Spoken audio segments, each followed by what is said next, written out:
Have you been working on the grain at all yet? Yeah, I have. Well, what are we seeing here? What we're seeing here is that the film grain holds up the way that it should.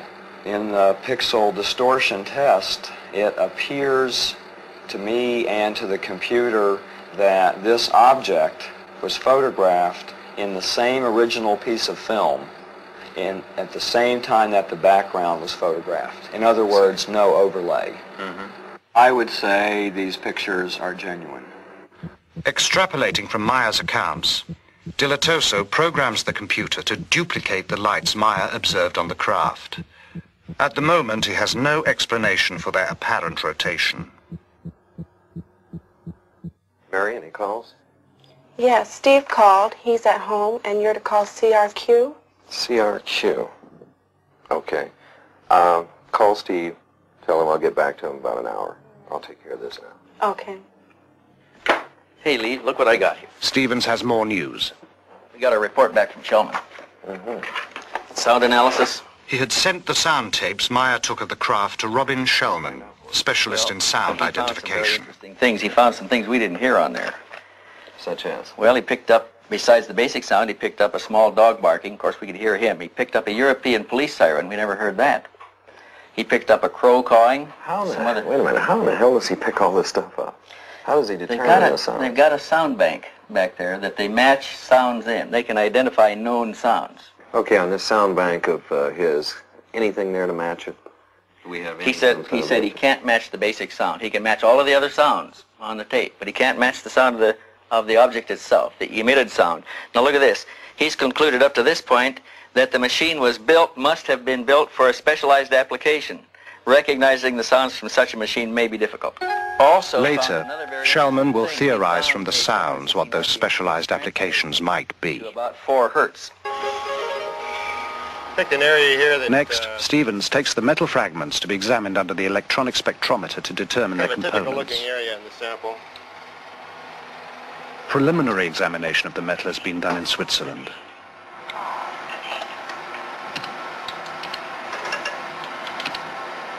And we've got the little marker bars here that we can line up on each peak as they come up. This one indicates we have silver there. Over here, let's see. We've got some copper, small amount of copper. That looks like about all that's in here at the moment. The big band here is silver, though. The big one is silver. Later analysis of other fragments also reveals small amounts of thulium, a rare earth element that is difficult and costly to extract here. This is one of the... Because of the unusual nature of the findings, the fragments are given to chemist Marcel Vogel, an expert in crystalline structures and inventor of many substances used in computer components. The first specimen I looked at is a metal specimen, which I classified as F1. This is the appearance that it looked at, rather golden colored on one side, silvery colored here. We find that in truth it is silver and a small amount of copper. We look at it here, this same area here under polarized light. What is unusual of this small specimen is both highly crystalline nature, and suddenly we come to a metal section as we see here, and it showed a combination of metals that I've not encountered in any normal bit of metallurgy, both crystalline deposits and metal. Now, we, with any technology that I know of, could not achieve this on this Earth's plane. I could not explain the type of material that I have and its discreteness by any known combination of materials. I could not put it together myself as a scientist. It's also a challenge because I showed it to one of my friends who was a metallurgist, and he shook his head. He said, I don't see how it can be put together. And we find that in this area there is evidence of machining, that there are striations which look like the sample has been worked mechanically. It doesn't look like anything that we've made here. At this moment, I would feel very much inclined to accept what was given to me as being true. Always security conscious, the investigators hold key discussions outdoors to prevent eavesdropping. As the work piles up, they meet to assess progress and problems. And that is, we've got a company back here and an intercept clientele, a pretty heavy clientele. What are they going to be thinking about these hard-nosed investigators running around chasing flying saucers? Tom, it's an investigation, and it's a good investigation. No matter whether you're doing a murder one investigation or industrial espionage, you still have the basic criteria that you follow, investigative procedures. And I think if we maintain those type of procedures, I think we can control the situation. There's one thing that we haven't thought about. Eventually, somebody is going to come to us and say, have you ever tested these people? Have you ever tried to find out if they're lying? Have you used psychological stress evaluation? Have you used lie detection? Yep. Will Billy go for that?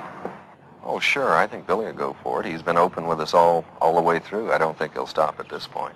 Well, Steve, we've got another problem. We've put a lot of time and effort into this case already. We don't know when it's going to terminate. Well, I want you along. I want to do a real investigation on this, and I want real investigators. Well, what do you guys think? I think we should go for it. Okay, let's hope he's for real. Look, physicists say they're all hoaxes. I've been at this for 20 years. If this is a hoax, there are no real cases. The decision made, the team presses on. Computer analyst Jim Delatoso has some new findings to show Welsh.